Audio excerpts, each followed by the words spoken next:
Hey guys! Oh my lord. All right. Hey guys, what's up? It's Nya again. I'm so happy to see you guys back on the channel.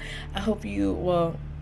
By this time, I hope I've posted 2 up already. These videos are very sporadic. They just come when I feel like, I have something to share with you guys, an experience, a word, or anything, whatever, that I would love to venture in with you guys. So excuse me if it's a little disorderly right now, but yeah, we'll get to it, all right? So recap, episode 1 was the beginning of my story, the beginning of my journey to self-love and self-exploration. In that, I talked a lot about where it all began. Started off with a boy, first love and whatnot, and what God revealed to me throughout that relationship and about my relationships in life, period. And I ended with a decision to live in my truth and overcome my fears, and discover a new me that can stand strong. Or I could, continue to go on the way that I do and live, for temporary joys, for temporary happiness, and kind of in the end, be a fool, basically, be fooled. And I decided to live. I decided to live for myself because I knew that I wanted to get to know me, my full potential, who I really was inside. That was the first episode, and now we're getting into episode 2. Like I said, so I had a decision to make, right? I picked life. I picked me, I picked my joy, I picked my potential, and I picked to live it with God. So God was like, all right, bet. This is what you're gonna need to do. And I was like, okay, cool. God, what do I need to do? God said I had to clean house. I had to start the process of letting out, releasing things in my soul and my spirit that were blocking him from coming in and really being able to do some work. So that was number 1. Imagine, right? Say, for example, your hands are out and somebody gives you something. Obviously it's easy for your hands to take it, right? To take that thing. But imagine if you have something already in your hands, right? And God's trying to give you something. How in the world do you think you're going to be able to take it if you have fists, right? Because they're full of stuff. So you can't have your hands closed and still try and take the things that he's giving you. You have to be able to release something. The things I had to release first were some of the idols that were in my life. So an idol by definition is let's look it up right here. Let's look it up. An image or representation of a god used as an object of worship, a person or a thing that is greatly admired, loved, or revered. God despises idols, anything that takes his place. Now, to me, just as this definition kind of reiterates, an idol can be a person or a thing. An idol can be an addiction. An idol can be an idol can be anything that takes place of God, who he is, and what he means to you, and his representation in your life, his representation, period. My former definition of love was twisted by my experiences in life. My idea of love was an idol. There's this movie that I watched. It's called How to Be Single, right? Actually, really great movie. You guys should check it out. I actually really liked it. There's this part in the movie where so the main character, she's celebrating her birthday or whatever, and there's all these there's these different kind of guys that she has been messing with after her breakup with her long-term boyfriend or whatever. So the long-term boyfriend comes out of nowhere to her birthday party. Mind you, he has a girlfriend at this time, right? Matter of fact, he has a fiance at this time. Comes to the girl's birthday and he's like, yo, I miss you, da-da-da-da-da. And of course, they get to make it out in the middle of some under somewhere or whatever. In the midst of them making out, he's like, yeah, I just needed to have closure. I just needed to, see you one more time and do this one more time before I get married. So, he literally says that. In that space and time is when he tells her that the girl that he's still with, not that he broke up with her, they're gonna get married. That's the fiance. So she was like, wait, hold up, right? So she almost has like an epiphany, and she says something like, she's like, I'm falling in your dick sand. And I was like, hold on, ladies, how many times you fell into, yeah, okay, let's get that out of the way, relate, okay, cool. And she says that I have been so obsessed with the idea of love that it makes me forget who I am. And I thought that was so powerful. I was like, girl, why you gotta do that? Why are you shouting? Why you had to right here, you know? And I was like, I really related so much to that. I felt like my desperation for love, my definition of love again, which was by actions, right? I wanted it so badly that I forgot who I was, forgot what it is that I wanted, forgot how to truly get it, you know what I mean? Not that God doesn't want you to have love. Of course he wants you to have love. He is love. Why would he not want you to experience that with another human being? We're supposed to be experiencing that every day. However, right? And Paul says it best. Paul the disciple says it best. People worship the things that God created more than they worship God himself. That is where the fault comes in. God created sex. God created love. God created freaking everything. But he did not create them so that you can adore them, these things, more than you do him, the one who created it. I turn to these things to bury my burdens, to quench my thirst. And then I would cry to God afterwards when like their temporary fixes ended and they were only temporary, right? I was making these idols do God's job, and nobody can do God's job but him. Literally, that's why he's God. So whatever you put before him will not sum it up. It might work for a while, it might work for a moment, but it would not, it's not even like on the same level. You see, a lot of these idols are good for like quick fixes, a good pick-me-up. What he wants for us is that we have a firm foundation, one that whether the storm comes or not, our houses will not be shaken, to walk in our fullness, right, of who we are, unapologetically, strongly, boldly, with great force and great joy. He wants us to be happy. That type of boldness takes time to develop. But the issue is we instead turn to these temporary fixes because they are quick, they are immediate, right? That's the difference. They're quick and they're immediate, but they don't give us a firm foundation. They don't make us strong at the end of it to the core. They don't make us strong to the core. You might seem strong on the outside, but they don't make us strong to the core. That's where the dilemma starts, is that when the storm does come for you, then you fall, right? Because your foundation is not strong enough. When we're living in such a world that appreciates, that advertises quickness at all times, like you must have your thing immediately, like you must have it now. I'd rather have that beautiful impression of the Coach whatever jacket. I don't even like Coach. Anyway, the Coach jacket from Forever 21 that I know dang well is going to tear apart, whatever, fall apart in the next couple of months, then invest, save my money, save my time in the actual thing that I know is going to last longer. Our society doesn't teach us patience. I feel like that's something that you have to teach yourself. But in all, you're not going to see billboards and posters that tell you, just wait for it.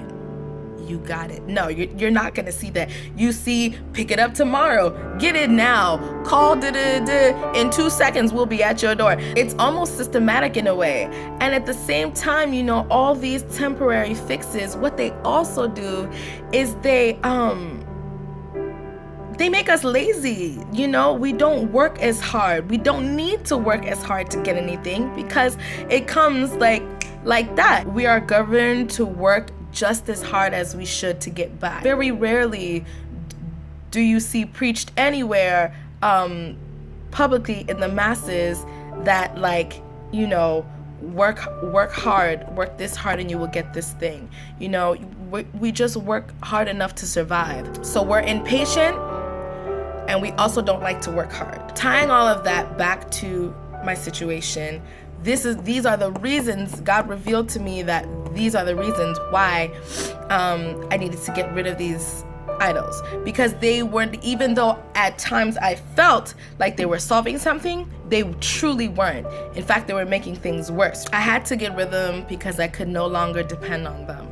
And the funniest thing about these idols as well, guess what? You're able to control them, right? Can you imagine giving up your control as human beings? Like, we love to control things. You know what I mean? If it's in our control, it's not scary, right? I don't have to fear something that I can control, right? I could control all of my idols. I could control my ideal of love because I could manipulate it in a way that I could get my outcome, right? Because if my definition of love at that time was all by actions, then I could manipulate that. I could manipulate sex. I could manipulate attention. I could manipulate all of those things. All of those things were in my control. In order for it to work in my life, pushing those idols away meant that I had to push aside my need to control. That means I had to give him full control of my life, my situations, and then ultimately have trust in him. You controlling things and God controlling things is like on a whole nother level, right? Putting trust in God is an amazing thing, and to be honest, it's also scary at the same time, because there are a lot of times where you might not even know God, where you taking me, God, where are we going? And then, like, sometimes he'll tell you, sometimes he won't. I've experienced this so far. There are times where, like, clearly answered, sometimes they won't. And again, it's all out of love, but that's the thing. When you give up your control and you give it up to him, those are some things that can become very fearful to you, is not being able to, like, know what exactly is going on. And to be honest, like, if he did tell you everything that he was going to do for you, you'd probably mess it up. I know I would. If God told me, oh yeah, in 5 years you're gonna be a bazillionaire or whatever, you know what I would do? Oh, for real, in 5 years? I'd just sit there. I'd be like, you know what? I don't have to do nothing today. God said in 5 years I'm gonna be a bazillionaire. I don't gotta do nothing. That's exactly what would happen, y'all. That's exactly what would happen. I don't know about you, but that's what would happen to me, and I know that. So he chooses not to reveal things to us until the right time, right? Everything has the right time, because he knows us. You only are able to control your today and your right now because you're living in that moment. You can't control tomorrow, you can't control next week, but you know who can. So giving up control can be very scary, because then that means that you have to put trust in frankly something that you don't see, right? We can't see God. We can't see God physically. We can't touch him. He's not a tangible thing. So especially in your beginning walks, that was something that was very scary to me, to put all of my trust and my control, to give that up to a wonderful spirit, but a one that I could not call up and be like, hey, yo, God, so that thing that you said you was going to do last week, what's up? Like, I haven't received it yet. What's going on?